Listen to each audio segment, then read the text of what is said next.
There are an estimated 300 million companies in the world today. That's 300 million brands. Some brands as big as Apple and Coca-Cola, others as small as a one-person business. With so many brands in the world, it's getting harder to create and find a unique name. So how do you create a great brand name? How can you play and win the name game? You start with 3 steps. First, select what type of name you want. There are 7 different categories of names, and pretty much every brand in the world falls within one of these 7 categories. Eponymous names like Disney and Burberry work by embodying the vision and beliefs of their founders. These names are okay if you're feeling lazy or just have a big ego. Adidas is more unique. It's derived from Adi Dassler, the company's founder.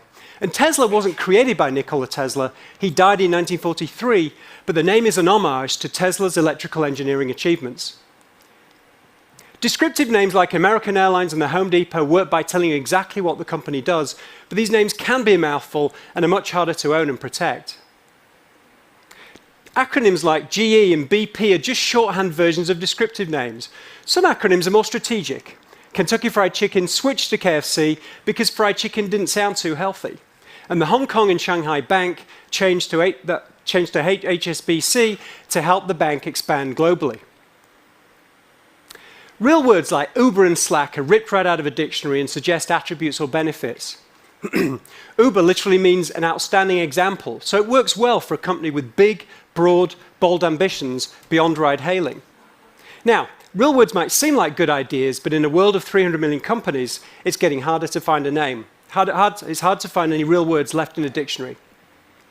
Composite names like Facebook and Ray-Ban are created by gluing 2 words together. These names have a kind of 1-2 punch and can be really memorable. Because it's so hard to find real words, companies like Kleenex and Pinterest have invented names by changing, adding, or removing letters for impact.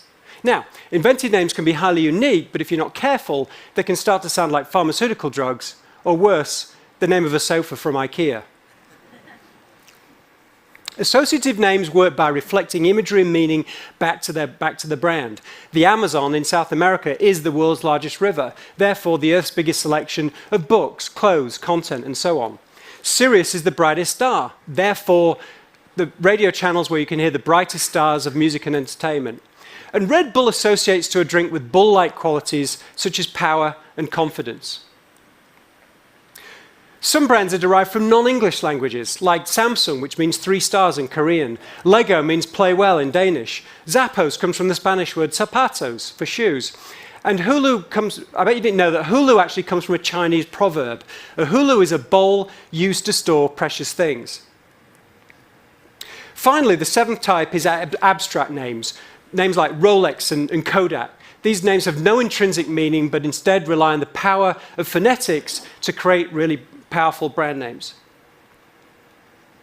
Okay, so once you've decided what type of name you want, you need to decide what you want the name to say. And look, of course, it's tempting to create names that talk about who created them, or what you do, or where you operate. But the best brand names don't describe. They stand for a big idea, ones that translates into emotional appeal. Nike is about winning. GoPro is about heroism. Apple is about simplicity and usability. And Google comes from the math term. That's a 1 with 100 zeros after it. So that really big number helps support the company's really big original vision to organize the world's information. So as you think about your new brand, think carefully and ask yourself, what's your big idea? The 3rd step is to check the name isn't already taken. You might have to create hundreds of names, perhaps thousands, before you find one that's even available. And of course, don't forget to check the name doesn't mean anything negative in other languages or countries. The last thing you want is an embarrassing naming fail, like this brand of toilet paper from Sweden.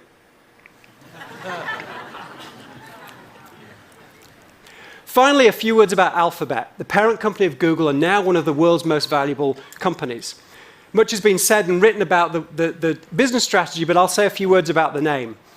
Is Alphabet a great name? You bet. First of all, the name is an idea. As we all know, an alphabet is a set of letters that forms the basis of all language and communication. Second, the name provides a playful link back to the companies underneath. G for Google, C for Calico, N for Nest, X, and so on. Third, the name encourages Wall Street investors. Buy this stock and you're making an alpha bet, one that will outperform others. And last of all, the name is a real dictionary word, which is a rare find these days. Now, there was only one issue with Alphabet. Car company BMW owned the URL alphabet.com. But you know, here's the thing. Owning the .com doesn't matter as much these days, now that we find stuff through Google search and we connect with brands through social media and smartphone apps. So Alphabet, the company, forgot about alphabet.com and instead found a shorter and more unique web address, abc.xyz. Thank you.